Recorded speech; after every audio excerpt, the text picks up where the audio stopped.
ഇന്ന് ഉച്ചയോടുകൂടിയാണ് അതിരപ്പള്ളിക്കടുത്ത് ആനക്കയം എന്ന ഒരു തിക്ക് ഫോറസ്റ്റ്, അതായത് വലിയ രീതിയിൽ കാട് ഉള്ള പ്രദേശത്ത് വെച്ചാണ് ഇത്തരമൊരു ആക്രമണം ഉണ്ടാകുന്നത്. ഇവിടെ ഈ വഴിയിലൂടെ വിനോദസഞ്ചാരികളാണ് ദൃശ്യങ്ങൾ പകർത്തിയിരിക്കുന്നത്.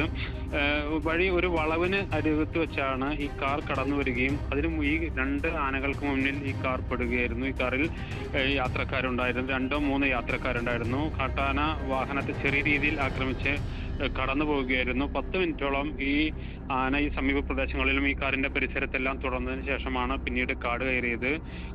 ഗ്ലാസ് ഒരു ഭാഗം ആന തകർത്തിട്ടുണ്ട്. പക്ഷേ ആളുകൾക്കൊന്നും പരിക്കില്ലാതെ രക്ഷപ്പെട്ടത്. ഭാഗ്യത്തിനാണ് രക്ഷപ്പെട്ടതെന്ന് പറയാം. അത്രയേറെ ഒരു അപകടകരമായ ഒരു സാഹചര്യത്തിലായിരുന്നു ഈ യാത്രികർ വാഹനവുമായി കാട്ടാനയ്ക്ക് മുന്നിൽ പെട്ടത്.